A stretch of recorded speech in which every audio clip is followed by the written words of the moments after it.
Raka baru saja pindah ke rumah tua yang ia dapatkan dengan harga murah. Lokasinya berada di pinggiran kota, jauh dari keramaian dan suasananya tenang.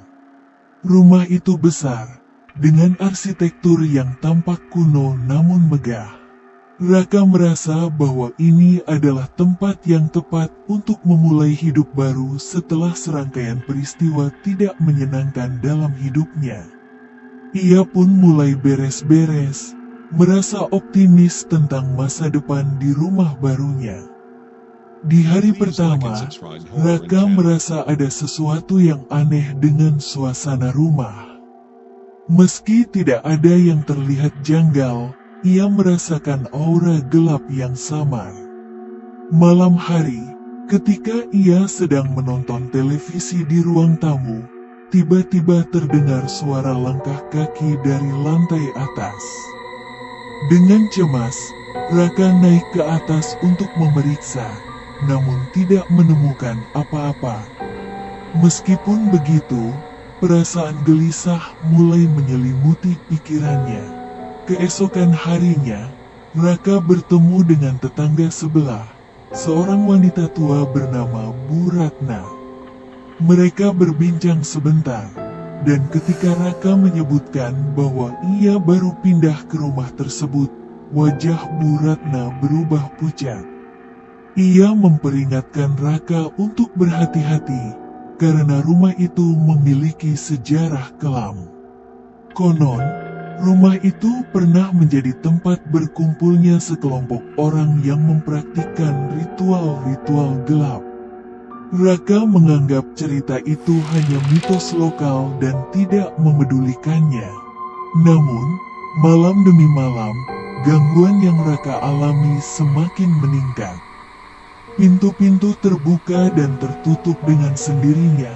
Barang-barang berpindah tempat tanpa alasan, dan suara-suara aneh terus muncul di tengah malam.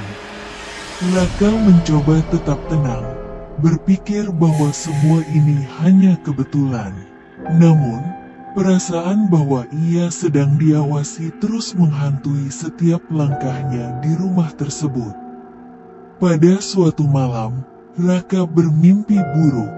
Dalam mimpinya, ia melihat bayangan-bayangan yang bergerak di sekitar rumah, berbisik-bisik dengan nada suara yang tidak ia mengerti. Mereka tampak seperti makhluk bayangan yang menghuni rumah itu, seolah-olah mereka sedang melakukan ritual tertentu. Ketika ia terbangun, Raka merasa seperti tidak sendirian di kamarnya. Ruangan terasa lebih dingin dari biasanya, dan ia melihat sosok samar berdiri di sudut ruangan, sebelum menghilang begitu saja. Raka mulai mencari informasi lebih lanjut tentang sejarah rumah itu. Ia menemukan artikel lama yang menceritakan tentang kelompok pemujaan yang pernah menggunakannya sebagai tempat ritual. Meskipun kelompok itu sudah lama dibubarkan, jejak energi negatif dari praktik-praktik tersebut tampaknya masih tersisa. Banyak yang percaya bahwa arwah-arwah yang terjebak di rumah itu tidak pernah bisa pergi, dan kini mengganggu siapapun yang tinggal di sana. Gangguan semakin intensif saat Raka menemukan simbol-simbol aneh yang terukir di lantai bawah tanah rumahnya. Ukiran tersebut tampaknya tidak disengaja dan sangat mirip dengan lambang-lambang pemujaan yang pernah ia lihat di artikel tentang rumah itu. Raka mulai curiga bahwa ada sesuatu yang lebih besar sedang terjadi di rumah tersebut. Sesuatu yang telah bersembunyi selama bertahun-tahun dan kini terbangun kembali karena kehadirannya. Malam itu, saat Raka sedang tidur, ia terbangun oleh suara jeritan yang menggema di dalam rumah. Jeritan itu terdengar seperti suara seorang perempuan yang kesakitan.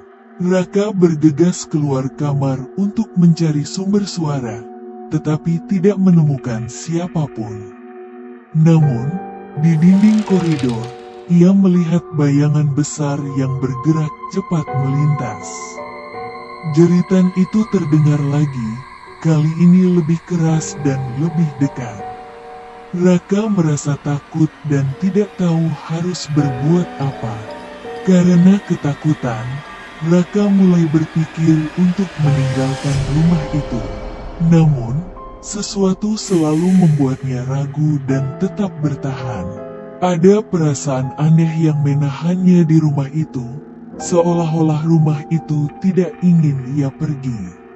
Setiap kali ia berpikir untuk pergi, kejadian-kejadian aneh semakin sering terjadi, membuatnya semakin bingung dan putus asa.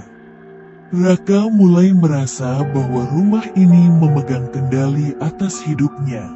Pada suatu malam, Raka menemukan sebuah buku tua yang tersimpan di ruang bawah tanah. Buku itu berisi tentang ritual-ritual gelap yang dilakukan oleh kelompok pemujaan yang dulu menempati rumah ini. Di dalamnya, tertulis cara-cara memanggil entitas dari dunia lain, serta bagaimana menjaga mereka tetap terkunci di dalam rumah.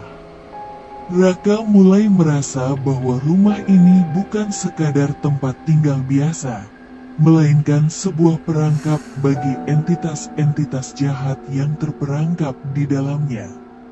Raka mencoba mengabaikan buku itu, tetapi rasa penasaran yang besar membuatnya terus memikirkan tentang apa yang terjadi di rumah ini di masa lalu. Malam itu, saat ia sedang tidur, ia mengalami mimpi yang sangat nyata. Ia melihat dirinya sendiri berdiri di tengah ruang bawah tanah, dikelilingi oleh sosok-sosok bayangan yang menggumamkan mantra-mantra dalam bahasa kuno.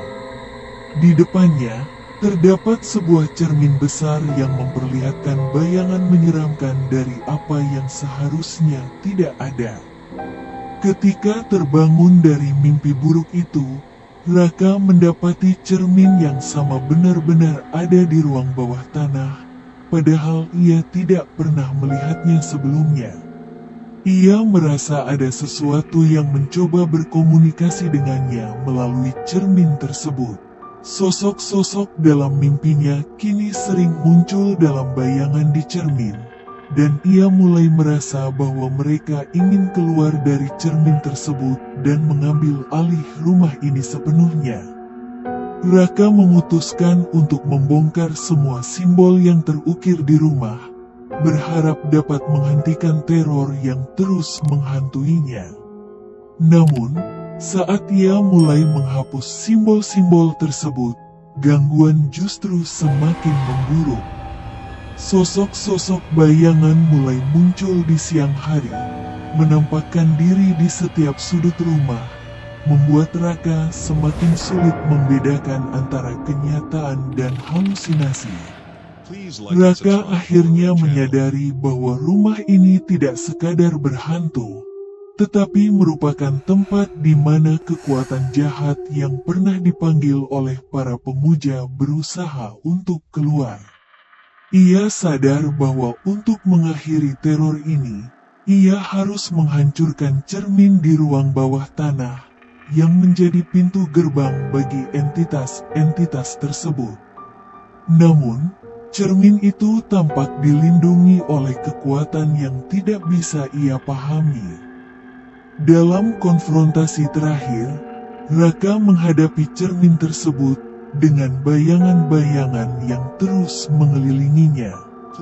Dengan tekad yang kuat, ia memecahkan cermin itu, menyebabkan ledakan energi yang besar.